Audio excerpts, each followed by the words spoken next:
आज की कहानी का नाम है वफादार कुत्ता। एक गांव में एक किसान अपनी पत्नी और बच्चे के साथ रहता था। उसने एक कुत्ता पाल रखा था जिसका नाम था सुल्तान। वह कुत्ता बूढ़ा हो चुका था, उसके दांत भी टूट गए थे। इससे गांव के लोग उससे डरते नहीं थे। एक दिन सुल्तान घर के दरवाजे के सामने लेटा हुआ था तो उसने अपने मालिक को कहते सुना, अब यह सुल्तान हमारे किसी काम का नहीं है। न तो अच्छी तरह घर की रखवाली कर सकता है और न ही हमारे भेड़ों की। अब तो यह हमारे लिए बोझ है। मैं कल ही इसे गोली मार दूंगा। उसकी पत्नी को अपने कुत्ते से बहुत प्यार था। वह कुत्ते को नहीं मारना चाहती थी, इसलिए वह अपने पति से बोली, इस सुल्तान ने इतने वर्षों तक हमारे घरों और खेतों की रक्षा की है, क्या हम इसे इसकी सेवा का यही इनाम देंगे? ईश्वर ने हमें सब कुछ दिया है, हम इसे 2 वक्त की रोटी तो दे ही सकते हैं। पर किसान अपनी पत्नी की बात से सहमत नहीं था। वह सुल्तान की जगह एक नया कुत्ता लाना चाहता था, इसलिए वह सुल्तान से पीछा छुड़ाना चाहता था। वह बोला, तू मूर्ख है, इस कुत्ते से अच्छी तरह घर की और खेतों की रखवाली नहीं होती। अब यह हमारे किसी काम का नहीं है। जब यह किसी काम का नहीं तो हम इसे बेकार पालने से क्या लाभ? अगर इसने इतने साल हमारे सेवा की है तो हमने भी इसे भरपूर भोजन और मांस इत्यादि देकर इसे प्यार से पाला है, पर अब मैं इसे और नहीं पालना चाहता। कुत्ते ने अपने मालिक और मालकिन की बातें सुनी। अब उसे लगा कि कल तक उसका मालिक उसे जरूर गोली मार देगा। अतः वह वहां से भागकर अपने दोस्त भालू के पास गया, जो पास के जंगल में रहता था। उसने उसे अपने मालिक की बात बताई और अपने भाग्य को कोसने लगा। तब उसका मित्र बोला, दोस्त घबराओ मत, इस मुसीबत में मैं तेरी सहायता जरूर करूँगा। मेरे दिमाग में एक आइडिया है, अगर तू उस पर अमल करेगा तो तेरी जिंदगी बच सकती है। उसने सुल्तान को अपना आइडिया बताया।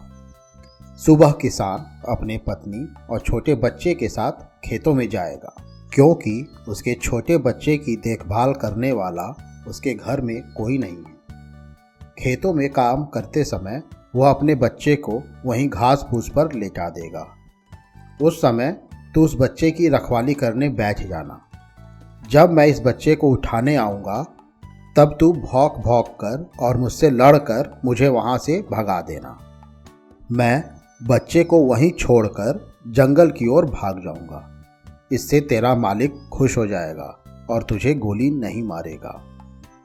उसे लगेगा कि तू अभी भी उसके परिवार की रक्षा कर सकता है। सुल्तान को उसकी यह योजना बहुत पसंद आई। अगले सुबह जब किसान अपने पत्नी और बच्चे के साथ खेतों के लिए चला तो उनका सुल्तान भी उनके साथ हो लिया। खेतों में पहुंचकर किसान की पत्नी ने अपने बच्चे को पुआल का बिस्तर बनाकर उस पर कपड़ा बिछाकर लेटा दिया। सुल्तान भी उस बच्चे के पास कुछ दूर पर बैठकर भालू के आने की प्रतीक्षा करने लगा। थोड़ी देर बाद भालू चुपके से आया और बच्चे को उठाकर चल दिया। सुल्तान भौंकता भौंकता उस भालू के पीछे दौड़ा। तब भालू बच्चे को वहीं छोड़कर भाग गया। जब किसान और उसकी पत्नी ने सुल्तान का भौंकना सुना और बच्चे को उठाकर ले जाते हुए भालू को देखा तो दोनों डर गए और जोर जोर से चिल्लाते हुए भालू की ओर दौड़े। पर उन दोनों के पहुंचने से पहले ही भालू बच्चे को छोड़कर जंगल में घुस गया और सुल्तान उस बच्चे को उठाकर अपने मालिक के पास ले आया। किसान बच्चे को ठीक ठाक देखकर बहुत खुश हुआ और सुल्तान को बहुत प्यार किया, क्योंकि सुल्तान की वजह से ही उसके बच्चे की जान बची थी। वह खुश होकर अपने पत्नी से बोला, अब मैं अपने सुल्तान को नहीं मारूंगा। आज इसी ने हमारे बच्चे की जान बचाई है। आज से तुम इसे रोटियां दूध में भिगो कर देना, क्योंकि यह बेचारा रोटियां अच्छी तरह चबा नहीं सकता। बच्चे की जान बचाने के बाद से रोज सुल्तान की खूब सेवा होती। अब किसान ने कभी भी उसे गोली मारने की बात नहीं की। सुल्तान की जिंदगी आराम से गुजरने लगी।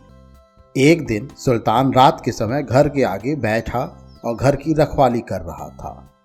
तभी उसका दोस्त भालू उसके पास पहुंचा और बोला, मेरे मित्र, आजकल कई दिनों से मुझे कोई अच्छा शिकार नहीं हाथ लगा है। क्या मैं तुम्हारे मालिक की एक तगड़ी सी भेड़ को उठाकर ले जाऊं? मैंने मुसीबत में तुम्हारी सहायता की थी, अब मेरी मुसीबत में तुम सहायता करो। सुल्तान बोला, यह नहीं हो सकता। तुम मेरे सामने मेरे मालिक की भेड़ उठाकर नहीं ले जा सकते। मैं अपने मालिक का नुकसान नहीं होने दूंगा। भालू ने सोचा कि सुल्तान उससे ऐसे ही कह रहा है। उसने सुल्तान की बात पर कोई ध्यान नहीं दिया। उस रात तो वह चुपचाप वहां से चला गया। पर अगली रात वह जैसे ही भेड़ों के नजदीक पहुंचा, सुल्तान ने जोर जोर से भौंकना शुरू कर दिया। सुल्तान का भौंकना सुनकर किसान और उसकी पत्नी बाहर आए तो भालू को अपनी जान बचाकर वहां से भागना पड़ा। भालू को सुल्तान के ऊपर बहुत गुस्सा आया। उसने सोचा कि सुल्तान ने उसके साथ धोखा किया है। अब सुल्तान से इसका बदला लेना ही पड़ेगा, क्योंकि जब तक सुल्तान जिंदा रहेगा वह किसान की भेड़ों को नहीं चुराने देगा। कुछ दिनों बाद भालू अपने साथ एक और भालू को लेकर एक अंधेरी रात में किसान के घर पहुंचा। सुल्तान ने जब भालू के आने की आहट सुनी तो भौंकना शुरू कर दिया। पर जब तक उसका मालिक उसका भौंकना सुनकर बाहर निकलता, तब तक दोनों भालुओं ने मिलकर सुल्तान को मार डाला। इस प्रकार वफादार सुल्तान ने अपनी जान दे दी, पर अपने मालिक का नुकसान नहीं होने दिया। यह कहानी ग्रीम्स फेरी टेल में से ली गई है। मुझे उम्मीद है आपको ये कहानी पसंद आई होगी। ऐसी ही और कहानी सुनने के लिए हमारे चैनल को लाइक और सब्सक्राइब करें। इस कहानी को ज़्यादा से ज़्यादा शेयर करें। जल्द ही मिलते हैं एक और नई कहानी या किस्से के साथ। तब तक के लिए धन्यवाद।